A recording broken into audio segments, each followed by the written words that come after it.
நேயர்கள் அனைவருக்கும் வணக்கம். வெண்முரசு காண்டீபம் அத்தியாயம் 39. முதற்கதிர் மூடு பனித்திரையை ஒளிரச் செய்த காலையில் கதனும் அர்ஜுனனும் விடுதியிலிருந்து கிளம்பி வளைந்து சென்ற மலைப்பாதையில் நடந்தனர். முன்னரே கிளம்பி சென்ற பயணிகளின் குரல்கள் பனித்திரைக்கு அப்பால் நீருக்குள் என ஒலித்தன. அவர்களில் எவரோ குறுமுழ ஒன்றை மீட்டி பாடிக்கொண்டிருந்தனர். மேல மேல வரும் ஒரே தாளத்தில் அக்குரல் ஒன்றையே பாடிக்கொண்டிருந்தது. மன்றாட்டு போல, உறுதியேற்பு போல.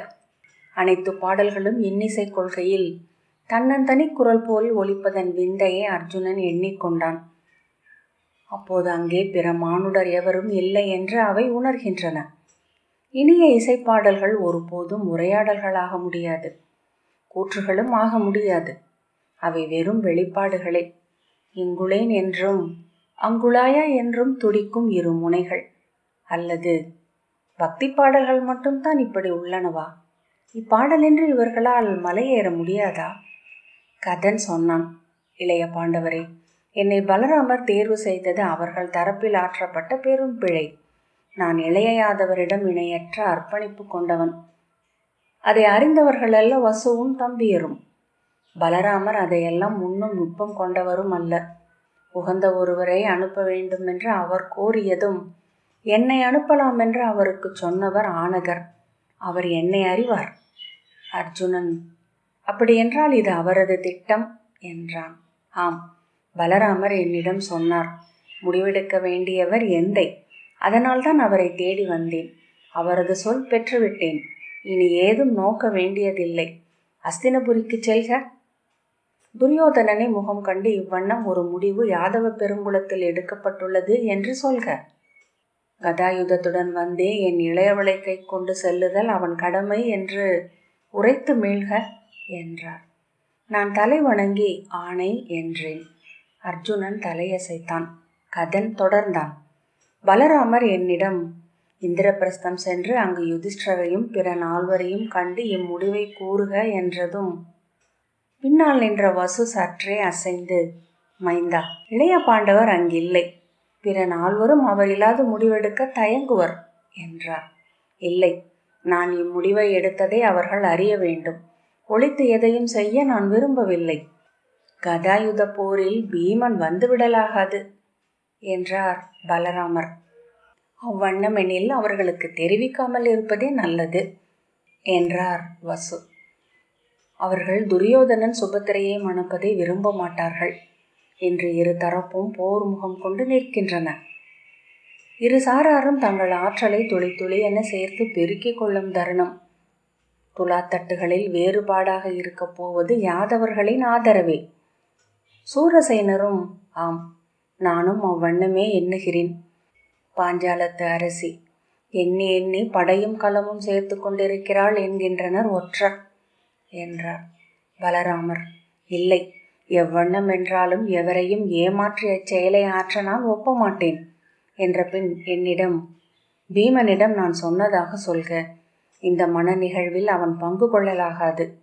இது என் தங்கையை அஸ்தினபுரியின் அரசனுக்கு அளிப்பதற்கு விழைந்து நான் நிகழ்த்தும் மணவிழா என்றார். வசு குரல் தழைத்து, அப்படி ஓர் ஆணையை நாம் எப்படி பீமனுக்கு அளிக்க முடியும்? மேலும் மன நிகழ்வுக்கு எவரையும் வரலாகாது என ஆணையிடும் முறைமையும் இங்கில்லை என்றார். இப்போது அம்முறை உருவாகட்டும், வேறென்ன?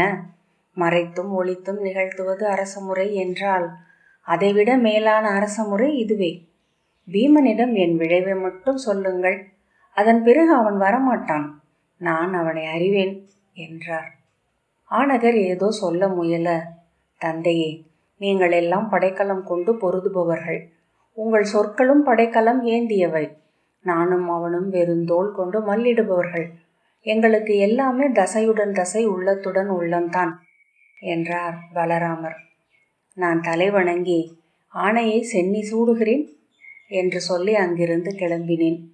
ஆனால் அஸ்தினபுரிக்கு செல்லாமல் இந்திரபிரஸ்தத்துக்கே முதலில் சென்றேன். கட்டி முடிக்கப்படாத அப்பெரு நகரில் அப்போதும் கற்பனை நடந்து கொண்டிருந்த மாபெரும் முகப்பு கோபுரத்தின் முற்றத்தில் யுதிஷ்டர் யவன சிற்பிகளுக்கு ஆணையிட்டு கொண்டிருந்தார். என்னை அங்குதான் அழைத்து சென்றனர் ஏவலர். தோளிலிருந்து காற்றில் நழுவிச் சரிந்த கலிங்கப்பட்டு சால்வையை எடுத்து மீண்டும் போர்த்தியபடி புருவங்கள் சுருங்க, என்ன என்றார். தவறாக எண்ண வேண்டாம். அங்கே நான் கண்டது பாரத வருஷத்தின் சக்கரவர்த்தியே அல்ல, எளிய குடும்ப தலைவர் ஒருவரைத்தான். என் உள்ளத்தை கறந்து இந்திரபிரஸ்தமாலும் பாண்டவர்களுக்கு மதுவனத்து அரசர் சூரசேனரின் செய்தியுடன் வந்துள்ளேன். என் பெயர் கதன், விஷ்ணி குலத்தோன், கிரௌஞ்ச குலத்து கரவீரரின் மைந்தன் என்றேன். சூரசேனரின் செய்தியா என்று கேட்டபின், அச்செய்தி எனக்கு மட்டும் உரியதா, எங்கள் ஐவருக்குமா என்றார். ஐவருக்கும் என்றேன். இளையவன் இங்கில்லை, பிற மூவரையும் வரச் சொல்கிறேன், சிற்றவை கூடத்திற்கு வருக என்றார். தலைவணங்கி அவ்வண்ணமே என்று நான் திரும்பியதும், என்ன செய்தி என்று என்னை கேட்டார். அவர் பெரும் சூழ்மதியாளர் என அப்போது உணர்ந்தேன். செய்தியை நான் அரச முறையில் அவையில் சொல்ல வேண்டும், தனிப்பட்ட முறையில் அங்கே அளிக்க வேண்டும். அரசே, யாதவ குலத் தலைவரும் மதுராபுரியின் அரசருமான வசுதேவர் தன் பட்டத்தரசு ரோகிணியில் பெற்றெடுத்த இளவரசி சுபத்ரையை வரும் வைகாசி மாதம் முழு நிலவு நாளில் மனத்தன்னேற்பு அவை முன் நிறுத்த அவருடைய பிதாமகர் சூரசேனர் முடிவெடுத்துள்ளார். அதற்கு முறைப்படி தங்களுக்கு அழைப்பு விடுக்க வந்துள்ளேன். ஒரு கணத்தில் அவர் கண்களில் ஒரு அசைவு வந்து போவதை கண்டேன். என்ன படைக்கலம் கொண்டு என்றார். அனைத்தையும் அவர் புரிந்து கொண்டதை உணர்ந்தேன். தாழ்ந்த குரலில் கதாயுதம் கொண்டு என்றேன். அவர் முகத்தில் ஏதும் தெரியவில்லை. முனகலாக கதாயுதமா என்றார். பீமனிடம் ஏதேனும் செய்தி சொல்லும்படி பணிக்கப்பட்டீரா? நான் ஆம் என்றேன். எவர் செய்தி? பலராமரா? நான் ஆம் என்றதும், அவை கூடத்துக்கு வருக என்று திரும்பி கொண்டார். சிற்றவை கூடத்திற்கு வெளியே நான் காத்து நின்ற போது உள்ளே பேரமைச்சர் சவுனகரும் துணை அமைச்சர்களும் பேசும் ஒலிகளை கேட்டேன். சற்று நேரம் கழித்து சவுனகர் கதவை திறந்து முகமன் சொல்லி வணங்கி என்னிடம் உள்ளே வரும்படி சொன்னார். உள்ளே சிற்றமைச்சர்கள் நின்றிருக்க பீடங்களில் நகுலனும் சகதேவனும் மட்டும் அமர்ந்திருந்தார்கள். நான் தலைவணங்கி வாழ்த்தும் முகமனும் உரைத்தேன். என்னை அமரும்படி ஆணையிட்டனர். தலைவணங்கி அமர்ந்து கொண்டேன். ஆனால் சொல் எடுக்கவில்லை. சற்று நேரத்தில் மேலாடை மாற்றி அரசாடை அணிந்து குழல் திருத்தி யுதிஷ்டர் வந்தார். அவை எழுந்து அவருக்கு வாழ்த்துரைத்தது. அவரது அசைவுகள் இயல்பிலேயே ஒருவித தளர்வுடன் இருந்தன. தோள்கள் தொய்ந்திருப்பதனாலாக இருக்கலாம். கால்களை நீட்டி நீட்டி வைத்து கைகளை குறைவாக வீசி நடந்தார். அவர் தன் அரியணையில் அமர்ந்ததும் கூட தளர்வு கொண்டவர்களுக்குரிய எடை தாழ்த்தி இளைப்பாறும் பாவனைகள் கொண்டதாக இருந்தது. அவரது உடலின் தளர்வல்ல அது, உள்ளத்தின் தளர்வும் அல்ல, எண்ணங்களின் எடை அது என உணர்ந்தேன். அணிகளும் ஆடைகளும் காற்றில் ஒலிக்க, மூச்சொலிகளும் இருமல்களும் எழுந்தமைய அவை காத்திருந்தது. முகவாயை கைகளால் நீவிக்கொண்டு தன்னிலை மீண்டு, எங்கே மந்தன் என்றார். சவுனகர் வந்து கொண்டிருக்கிறார் என்ற பின் துணை அமைச்சர் ஒருவரை நோக்க அவர் தலை வணங்கி வெளியே சென்றார். சவுனகர் என்னை முறைப்படி அறிமுகம் செய்துவிட்டு என்னை நோக்கி செய்தியை சொல்லும்படி ஆணையிட்டார். நான் முகமன் வாழ்த்து, அரச குலமுறை ஏத்தல், என் குடிநிறை விளம்புதல் என மரபுப்படி விரித்துரைத்து செய்தியை சொல்லி தலைவணங்கினேன். அப்போதுதான் பீமன் உள்ளே வந்தார். அவரது பெரும் தோள்களின் அளவு இடுப்புக்கு கீழே உடலை மிகச் சிறியதாக ஆக்கியிருந்தது. அத்தனை எடை கொண்ட ஒருவரின் வயிறு 8 பலகைகளாக இறுகி இருப்பதை நோக்கி வியந்தேன். அது சிற்பங்களில் மட்டுமே இயல்வது என்று தோன்றியது. மஞ்சள் கல்லில் செதுக்கப்பட்ட சிற்பம். மிகச் சிறிய கண்கள் அவர் உற்று நோக்கும்போது 2 நீர் துளிகளாக மாறி சுருங்கி உள்ளே ஒடுங்கின. கைகளை கட்டியபடி சுவரோரமாக நின்றார். என் செய்தியை மீண்டும் சொல்லும்படி தருமர் சொல்ல நான் பீமனுக்கு அதை சுருக்கி மீண்டும் சொன்னேன். அதுவே ஓர் உத்தி. ஒரு செய்தியை சொல்லும் தூதன் முதலில் விரிவான சொல்லாடலை அமைப்பான். உடனே மீண்டும் சொல்லச் சொன்னால் அவன் சலிப்புற்று அதன் சாரத்தை மட்டும் சொல்லிவிடுவான். அவன் அதை பற்றி பலமுறை எண்ணி இருப்பவன் என்பதனால் சரியான சொற்களில் சுருக்கமாக சொல்ல அவனால் முடியும். நான் சொல்லி முடித்ததும் எல்லாம் அப்பட்டமாக திறந்து அவை முன் விரிந்து கிடந்தன. பீமனின் விழிகளில் எந்த உணர்வு மாற்றத்தையும் நான் காணவில்லை. யுதிஷ்டர் என்னை நோக்கி, முறைமைசார் அழைப்புக்கு அப்பால் வேறு செய்தி எதையும் பலராமர் சொன்னாரா என்றார். ஆணையை புரிந்து கொண்ட நான் ஆம் என்றேன். இப்போட்டியில் 2வது பாண்டவர் கலந்து கொள்ளலாகாது என்றேன். பீமன் கண்கள் மேலும் சுருங்க, ஏன் என்றார். அவர் சுபத்திரையை அஸ்தினபுரியின் அரசர் மணக்க வேண்டுமென விழைகிறார் என்றேன்.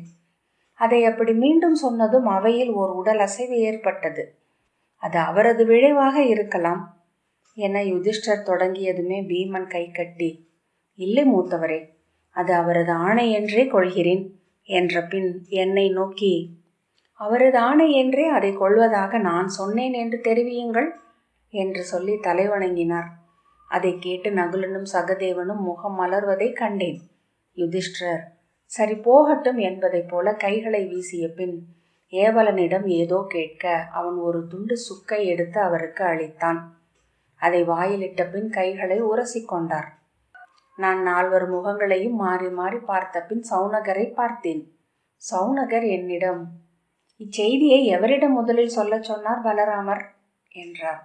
அஸ்தினபுரிக்கு சென்று துரியோதனரிடம் சொல்ல சொன்னார். அங்கிருந்து இங்கு வரும்படி எனக்கு ஆணை என்றேன். நீர் வரிசை மாறிவிட்டீர் அல்லவா என்றார். ஆம் என்றேன். ஏன் என்றார்.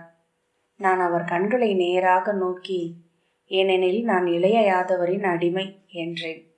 முதலில் இங்கு வர வேண்டும் என்பது ஆணகரின் ஆணை. இளைய யாதவரின் ஆணை பெறுபவர் அவர். என்னை சற்று கூர்ந்து நோக்கிய பின், இப்போரில் மந்தன் வந்தால் வெல்ல முடியும் என்று எண்ணுகிறீரா என்றார் யுதிஷ்டர். வெல்ல முடியாது என்றேன். ஏனென்றால் கதை போரை அமைப்பவர் பலராமர். ஆனால் ஏதேனும் வழி இருக்கும், அதை இளைய பாண்டவர் கண்டறிய முடியும். யுதிஷ்டர் சில கணங்களுக்கு பின், அர்ஜுனன் வந்தால் என்றார். நான் அவர் விழிகளை நோக்கி, அது வேறு கதை என்றேன். அப்படியென்றால் அதை நீர் இளைய பாண்டவரிடம்தான் சொல்ல வேண்டும் என்றார் சௌனகர். அவர் எங்கிருக்கிறார் என்று நான் கேட்டேன். ஒற்று செய்திகளின்படி இறுதியாக மணிபுரி நாட்டில் இருந்தார். அங்கு பப்ருவாகனன் என்னும் மைந்தனுக்கு தந்தையானார் என்றார் சௌனகர். அவன் எங்கிருக்கிறான் என்று அறிவது எளிதல்ல. அவளை மறைக்க முடியாது என்பதனால் அவன் சென்ற தடத்தை தொடர முடியும். ஆனால் ஆற்றல் மிக்க சிறகு கொண்ட பறவை எத்தனை தொலைவு சென்றிருக்கிறது என்று உய்த்துணர்வது எளிதல்ல என்றார் யுதிஷ்டர். நான் என்ன செய்வது அரசே என்று கேட்டேன். யாதவரே, இதற்கு மேல் ஒன்றும் செய்வதற்கில்லை. இது பலராமரின் ஆணை என்றால் அது என்னையும் கட்டுப்படுத்துவதே என்றார் யுதிஷ்டர். சௌனகர், ஆனால் பலராமர் இளைய யாதவரின் தந்தையராலும் உடன் பிறந்தாராலும் திசை திருப்பப்பட்டிருக்கிறார். இதில் உள்ளது அவர்களின் வஞ்சம் மட்டுமே. இதன் இறுதி விளைவென்ன என்று அவர்கள் அறிந்திருக்கவில்லை. யாதவ குலத்தின் வெற்றியும் பெருமையும் இந்திரபிரஸ்தத்துடன் இணை நிற்கையிலேயே உருவாகின்றன. இளைய பாண்டவரின் துணையின்றி இளைய யாதவர் வெற்றி கொள்வதும் எளிதல்ல.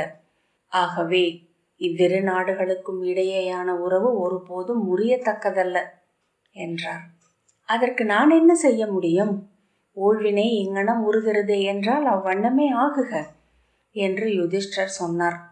சுபத்ரை என் இளையவனால் மணக்கப்படுவாளானால் அது நன்று.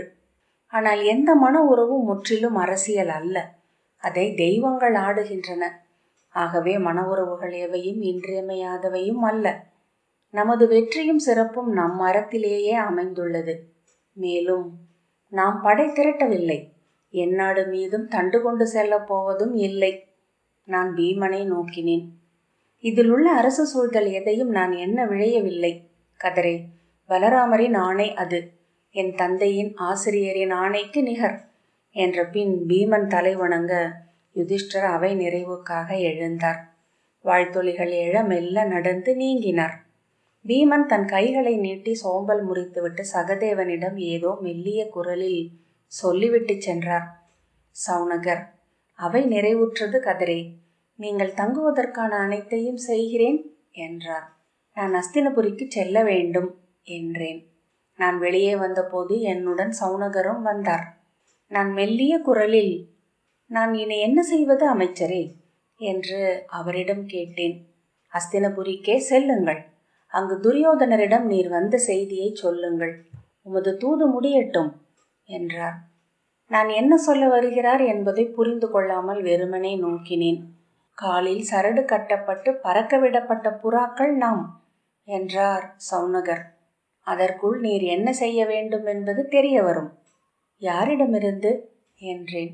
ஊழிடமிருந்து என்று சொல்லி சிரித்த பின் என் தோளை மெல்ல தட்டியபடி அவர் திரும்பி சென்றார். மறுநாளே அங்கிருந்து கிளம்பி அஸ்தினபுரிக்கு சென்றேன். என்னை அங்கு எதிர்பார்த்திருந்தார்கள் என்று அறிந்தேன். கோட்டை காவல் மாடத்திலேயே என்னை காத்து படைத்தலைவர் வஜ்ரதந்தர் நின்றிருந்தார். நேரில் என்னை அழைத்து நேராக கொண்டு சென்று விதுரர் முன் நிறுத்தினார். நான் நீராடவோ முறைமையுடை அணியவோ இல்லை. பீடத்திலிருந்து எழுந்து என்னை வரவேற்ற விதுரர், நான் முறைமை சொல்வதற்குள்ளாகவே சூரசேனத்திலிருந்து நீர் கிளம்பி சில நாட்களாகின்றன என்று என்னை கூர்ந்து நோக்கி சொன்னார். அவரது அமைச்சு மாளிகையில் 3 துணை அமைச்சர்கள் என்னை கூர்ந்து நோக்கி நின்றனர். அவருக்கு பின்னால் நின்ற அமைச்சர் கனகர் என் விழிகளை நோக்கி கொண்டிருந்தார். ஆம் என்றேன். அந்த அறை சுவடிகளாலும் எழுத்து பட்டுச் சுருள்களாலும் நிறைந்திருந்தது. சற்றும் மந்தனமின்றி அத்தனை பேர் முன்னிலையில் அவர் உரையாடியது வியப்பூட்டியது. இந்திரபிரஸ்தத்திற்கு சென்றீரோ என்றதுமே நான் உணர்ந்து கொண்டேன். அத்தனை விழிகள் என்மேல் நாட்டப்பட்டிருப்பது எதற்காக என்று. அவை என்னை சித்தம் குவிக்க முடியாது செய்தன. ஒன்றும் சொல்வதற்கின்றி நான், ஆம் அமைச்சரே என்றேன். உம்மிடம் இட்ட ஆணையை அவ்வண்ணமே நிறைவேற்றிவிட்டீரா என்றார். நான், இல்லை, எங்கு வந்து அங்கு செல்ல வேண்டும் என்பது ஆணை என்றேன். அடுத்த வினாவை கேட்காது அவர் கடந்து சென்றார். நீர் அஸ்தினபுரியின் அரசரை இன்று சந்திக்கலாம்.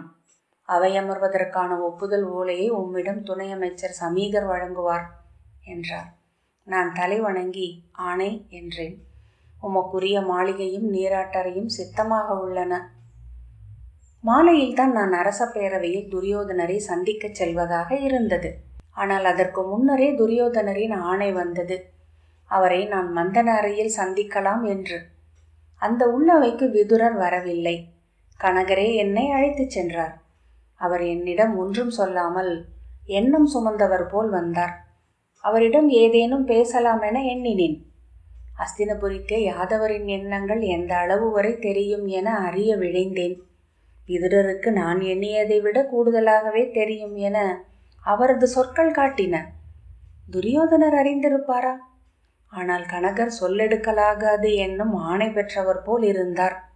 அஸ்தினபுரியின் மைய அரண்மனை அத்தனை பழமையானது என்பதை நான் எண்ணி இருக்கவில்லை. கதைகளில் அம்மாளிகையை பற்றி இளமை முதலே கேட்டிருந்தேன். என் கற்பனையில் வான் என உயர்ந்த கூரையும் அடிமரமென தூண்களும் வெண்பளிங்கு தரையும் அனலில பறக்கும் திரைச்சீலைகளும் கொண்டதாக இருந்தது அது. நேர்காட்சிக்கு எடைமிக்க தடிகளை அடுக்கி கட்டப்பட்ட உயரமற்ற கூரை கொண்ட பழமையான கட்டடம் கருமை கொண்டிருந்தது. அதன் பூண்களும் பட்டைகளும் எல்லாம் வெண்கலத்தால் ஆனவை. படிகளில் தோல் கம்பளங்கள் விரிக்கப்பட்டிருந்தன. வயதாகி முதிர்ந்த பேரரசரை போல் தோன்றியது அது. இடைநாழி வழியாக அழைத்துச் செல்லப்பட்டு எந்த முறைமைகளும் இல்லாமல் அரைக்கதவை கடந்து தம்பியருடன் தன் மந்தன அறையில் உரையாடி கொண்டிருந்த துரியோதனர் முன்பு நிறுத்தப்பட்டேன். அறைக்கு வெளியிலேயே அவர்களின் சிரிப்பொலியை கேட்டேன். அவர்கள் 100 பேர் என்று அறிந்திருந்தேன். ஆயினும் உள்ளே பேரவைதான் நிகழ்ந்து கொண்டிருக்கிறது என எண்ணினேன்.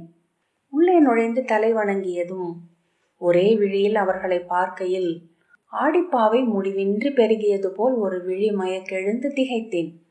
துரியோதனர் வெண்பட்டு கீழாடையும் செம்பட்டு மேலாடையும் அணிந்து எளிய பீடத்தில் தன் பெருந்தோள்களை சாய்த்து அமர்ந்திருந்தார். தலைப்பாகையோ மணிமுடியோ இல்லாமல் நீள்குழல் சரிந்து தோள்களில் கிடந்தது. அவரை பார்த்த அக்கணமே நினைவு பீமனை சென்று தொட்டது. அவர்கள் இருவரையும் சேர்த்தே எண்ணிக்கொள்ள முடிகிறது. இக்கணம் வரை உண்மையில் அவர்களுக்குள் பொதுவாக ஏதுமில்லை, நிறம் தோற்றம் எதுவும். ஆனால் இருவரும் ஆடிப்பாவைகள் போல் இருந்தனர். எப்படி என்று எண்ணி எண்ணி என் சித்தம் சலிக்கிறது. அப்படியென்றால் அங்கிருந்த 100வரில் ஒருவர்தான் பீமன். அவர் பாண்டவராக பிறந்த கௌரவர். தமையன் அருகே இருந்த துச்சாதனன் என்னிடம், உமது செய்தியை கனகர் சொன்னார். மீண்டும் அச்செய்தியை சொல்மாறாது உரைக்கலாம் என்றார்.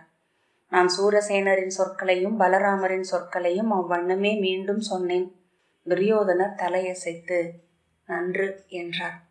பின்னர் கனகரிடம், பலராமரின் ஆணை, அது என்னையும் இந்நாட்டின் ஒவ்வொரு குடியையும் கட்டுப்படுத்துவது என்றார். துச்சாதனர், நீர் அஸ்தினபுரிக்கு வருவதற்கு முன் இந்திரபிரஸ்தத்துக்கு சென்றீர் என்றார் கனகர். என்றார். ஆம் என்றேன். ஏன் என்று அவர் கேட்டார். நான் மதுவனத்தை விட்டு வெளியே வந்து பழக்கமற்றவன். இந்திரபிரஸ்தம் நான் வரும் வழியிலேயே இருந்தது. அங்கு சென்றுவிட்டு இங்கு வருவதே எளிய வழி என்று தோன்றியது என்றேன். துச்சாதனர் என் விழிகளையே கூர்ந்து நோக்கினார். நான் அவர் விழிகளில் இருந்து நோக்கை விலக்கவில்லை. பீமனிடம் என்ன சொன்னீர் என்றார் துச்சாதனர். இம்மனத்தன்னேற்பில் அவர் கலந்து கொள்ளக்கூடாதே என்று பலராமரின் ஆணை என்றேன். துச்சாதனர், மூத்தவர் அதற்கு என்ன சொன்னார் என்றார். பலராமர் ஆணை அவரையும் கட்டுப்படுத்தும் என்றார். இளைய பாண்டவர் அங்கு இல்லை என்பதால் அவர் எண்ணத்தை அறிய கூடவில்லை. பிற நால்வரும் பலராம ராணிக்கு கட்டுப்படுவதாக சொன்னார்கள். துச்சாதனர், நீர் பாஞ்சால அரசியை சந்திக்கவில்லையா என்றார். அப்போதுதான் அதை முழுதுணர்ந்து இல்லை என்றேன். துரியோதனர், இளையோனே, மனத்தன்னேற்பு செய்தியை பெண்களிடம் சொல்லும் வழக்கமில்லை என்றார். அறிவேன் மூத்தவரே, ஆனால் இந்திரபிரஸ்தத்தை ஆள்வது பாஞ்சால அரசி. எச்சொல்லும் இறுதியில் அவளாலேயே முடிவெடுக்கப்படுகிறது என்றார் துச்சாதனர். துரியோதனர், அதை அவர்கள் சொல்லிக் கொள்ளட்டும் என்றார். ஒருபோதும் துவாரகை தன்னிடமிருந்து விலகிச் செல்வதை அவள் ஒப்பப்போவதில்லை. அவள் என்ன எண்ணுகிறாள் என்பதே முதன்மையானது என்றார் துச்சாதனர். துவாரகை எங்கே விலகிச் செல்கிறது? மதுராவுடனான நம் உறவு துவாரகையை கட்டுப்படுத்த வேண்டும் என்பதில்லையே என்றார் துரியோதனர். அது அரச சூழ்தலின் நோக்கு மூத்தவரே. ஆனால் இளைய யாதவர் தன் தங்கையை ஒரு தருணத்திலும் தன்னிலிருந்து விலக்கி நோக்க மாட்டார். தாங்கள் சுபத்திரையை மணந்தீர் என்றால் இப்பிறவி முழுக்க உங்களிடமிருந்து ஒரு தருணத்திலும் துவாரகையின் தலைவர் அகலப் போவதில்லை என்றார் துச்சாதனர். அவரை நோக்கி சில கணங்கள் மீசையை நீவியபடி அமர்ந்திருந்து விட்டு என்னை நோக்கிய பின் மீண்டும் அவரை நோக்கி, என்னால் புரிந்து கொள்ள முடியவில்லை என்றார் துரியோதனர். இவ்வளவுதான் சுருக்கம். என் நிலையிலும் தன் தங்கையையோ இளைய பாண்டவரையோ இளைய யாதவர் விட்டு கொடுக்க மாட்டார். எனவே அவர்கள் மாற்று தரப்பில் இருப்பதை விரும்பவும் மாட்டார். அவர்கள் இருவரும் மனம் புரிய வேண்டும் என்பதே அவருடைய எண்ணமாக இருக்கும். அவ்வெண்ணத்தை உய்த்தறிந்துதான் அவர் மேல் அழுக்காறு கொண்ட அவரது குடிப்பிறந்தார் இம்மனத்தன்னேற்பை ஒழுங்கு செய்திருக்கிறார்கள். அவர்கள் கையின் கருவி என்றே பலராமரை சொல்வேன். இம்மனத்தன்னேற்பு அவர்கள் எண்ணுவது போல் அத்தனை எளிதில் நிகழாது. ஏனெனில் மறுதரப்பில் இருப்பது இளைய யாதவரின் விளைவு என்றார் துச்சாதனர். துரியோதனர், ஆனால் அவரும் தன் தமையனை மீற முடியாது என்றார். கனகர், அவ்வண்ணமே விதுரரும் எண்ணுகிறார் என்ற பின் என்னை நோக்கி, நீர் செல்லலாம் என்றார். நான் தலை வணங்கி வெளியே சென்றேன். நான் அங்கே நின்றிருக்கையிலேயே அவ்வுரையாடலை அவர்கள் ஏன் நிகழ்த்தினார்கள் என்று வியந்தேன். அவை கூடத்திற்கு வெளியே கனகர் வெளிவருவதற்காக காத்து நின்றேன். அரை நாழிகைக்கு பின் வெளியே வந்த கனகர் என்னிடம், நீர் எங்கு திரும்பி செல்கிறீர் என்றார். மதுவனத்திற்குத்தான், என் கடமை முடிந்தது என்றேன். அஸ்தினபுரியின் அரசர் துரியோதனர் கதாயுதம் கொண்டு மதுராவுக்கு வந்து சுபத்திரையை வெல்வார் என்று பலராமரிடம் சொல்லுங்கள் என்றார். நான் தலை வணங்கினேன். அப்போது தெரிந்தது அங்கு நிகழ்ந்த உரையாடல் அனைத்தும் நான் சென்று பலராமரிடம் சொல்வதற்காகவே. இளைய யாதவர் அம்மனத்தன்னேற்புக்கு எதிராக இருப்பார் என்பதை, அங்கு பேசிக்கொண்டார்கள் என்பதை அவ்வண்ணம் பலராமர் அறிய நேரும் என்று துச்சாதனர் எண்ணுகிறார். ஒரு கணம் நான் அஞ்சிவிட்டேன். இத்தனை கூறிய மதி விளையாடலில் எளிய யாதவனாகிய நான் என்ன செய்ய முடியும்? மீண்டும் என் கன்றுகளுடன் சென்று காடுகளுக்குள் புதைந்துவிட எண்ணினேன். இளைய பாண்டவரே, அப்போது நான் உணர்ந்த தனிமையை பிறகு எப்போதும் உணர்ந்ததில்லை. நான் எளியவன். எளியவர்கள் வரலாற்று பெருக்கில் அடித்துச் செல்லப்படவும் அதன் கொந்தளிப்பில் அலைக்கழியவும் விழைகிறார்கள். ஆனால் வரலாற்றில் கால் நிலைக்காத ஆழத்திற்கு சென்றதுமே அங்கு வந்து சூழும் தன்னந்தனிமையில் பரிதவிக்க தொடங்கிவிடுகிறார்கள். தெய்வங்களின் உலகில் சென்றுவிட்ட எளிய உயிரின் தனிமை அது என்றான் கதன். காண்டீபம் 39வது அத்தியாயம் இத்துடன் நிறைவு பெற்றது.